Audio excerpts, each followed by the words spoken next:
और इससे पहले दिल्ली में बीजेपी के बड़े नेताओं में जो मुलाकातों का दौर चल रहा है, उसमें यूपी बीजेपी अध्यक्ष भूपेंद्र चौधरी ने पीएम नरेंद्र मोदी और गृह मंत्री अमित शाह से करीब 1 से सवा घंटे तक मुलाकात की। उनसे लंबी बातचीत की, फीडबैक उन्हें दिया है।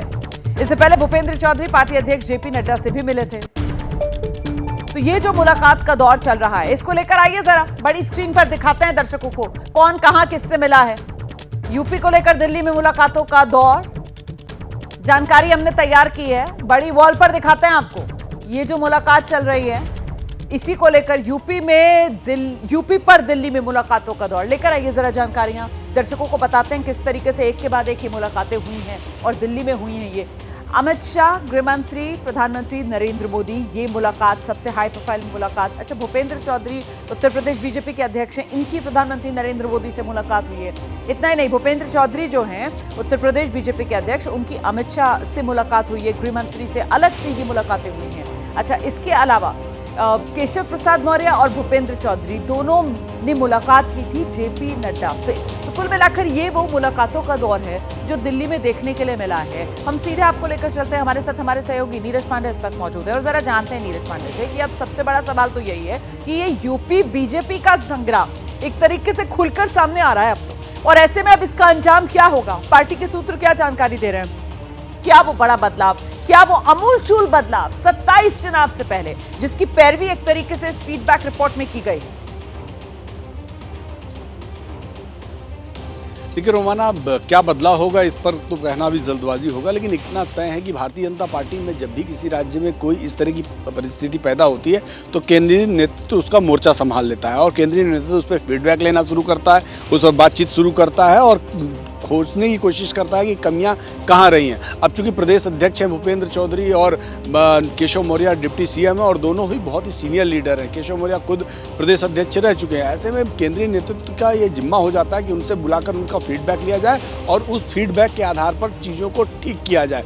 उत्तर प्रदेश के हालात वैसे ही हैं कि अभी उनको एक गार्जियन की जरूरत है और गार्जियन के रूप में भारतीय जनता पार्टी के जो सीनियर लीडर्स हैं, चाहे वो भाजपा के राष्ट्रीय अध्यक्ष हो या प्रधानमंत्री नरेंद्र मोदी हो, उन्होंने अपनी भूमिका शुरू कर दी है। अभी ये फीडबैक लिया जा रहा है। अभी देखना होगा कि आने वाले समय में, यानी कि आज से कल में, योगी आदित्यनाथ को भी दिल्ली बुलाया जाएगा। उनसे भी ये जानकारी ली जाएगी, भाई आप बताइए कि आपका क्या कहना है, क्योंकि प्रदेश अध्यक्ष ने तो कह दिया है कि प्रशासन और सरकार की गलत नीतियों और गलत कामों की वजह से हम चुनाव हारे। केशव मौर्य ने तो समझा दिया कि कार्यकर्ताओं का मोरल जो है गिरा हुआ है और वो इसलिए गिरा हुआ है क्योंकि प्रशासन हमारे नेताओं को नेता मानता ही नहीं, इस वजह से गिरा हुआ है। तो अब आप बताइए कि आपका क्या फीडबैक है? तो भाजपा के सीनियर लीडर्स अब आने वाले समय में योगी आदित्यनाथ और ब्रजेश पाठक दोनों से भी इस बारे में राय मशवरा करेंगे। इसके अलावा भी कई और स्टेक होल्डर हैं, उनसे भी राय मशवरा किया जाएगा और उसके बाद किसी कंक्लूजन में निकला जाएगा। लेकिन मैं ऐसा मानता हूं कि बहुत बड़े बदलाव की आशा ना की जाए, क्योंकि भारतीय जनता पार्टी बदलाव से ज्यादा व्यवस्था बदलने, यानी काम के तरीके को बदलने में विश्वास रखती है और भारतीय जनता पार्टी का प्रयास यही होगा, क्योंकि योगी आदित्यनाथ को खुद उन्होंने तैयार किया है, एक बड़े लीडर के रूप में तैयार किया है और इतनी जल्दी उनका कत्ल नहीं करेंगे, उनको मारने की कोशिश नहीं करेंगे, बल्कि कोशिश ये होगी कि यदि कहीं काम और कहीं व्यवस्था में गड़बड़ है, उस व्यवस्था को ठीक करेंगे। ये भारतीय जनता पार्टी का नेचर है। लेकिन अगर कोई बड़ा बदलाव हो जाए तो उसमें संयोक्ति नहीं है। जी रहिए मेरे साथ, अभिषेक उपाध्याय भी हमें नजर आ रहे हैं। अब अभिषेक, कोई बड़ा बदलाव नहीं किया जाएगा। नीरज पांडे ये एक आंकलन सामने लेकर आए हैं कि साहब इस तरीके से जो सियासी पारी चल रही है योगी आदित्यनाथ की, उस पर विराम लगाना कहीं ना कहीं भारी पड़ेगा और एक बड़ी गलती हो सकती है बीजेपी के। अभिषेक,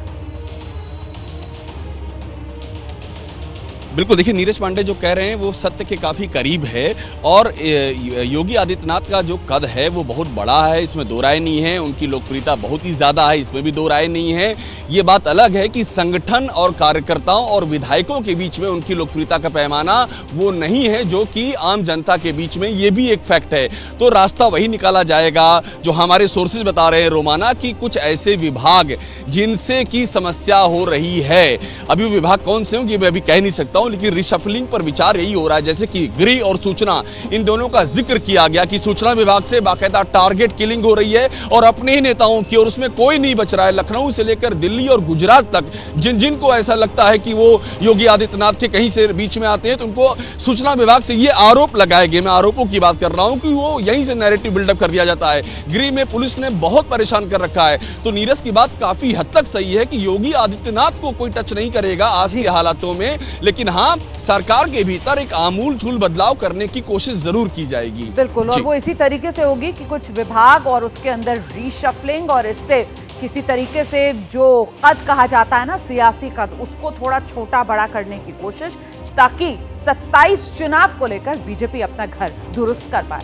बहुत शुक्रिया आपका अभिषेक उपाध्याय, संजय त्रिपाठी, नीरज पांडे, इस तमाम जानकारी के लिए। जैसे ही घड़ी का काटा दोपहर 2:30 पे आए, बबीता जी का दिल सास बहू साजिश के लिए मचल जाए। और ये है इनकी बहू, पूरे दिन ऑफिस की टेंशन हो जाए गॉन जब ये करें अपना फेवरेट शो फ्री टाइम पे ऑन। इनकी तरह आप भी देखें अपना फेवरेट शो अपने टाइम पर और डाउनलोड कीजिए एबीपी लाइव ऐप अपने स्मार्ट टीवी पर।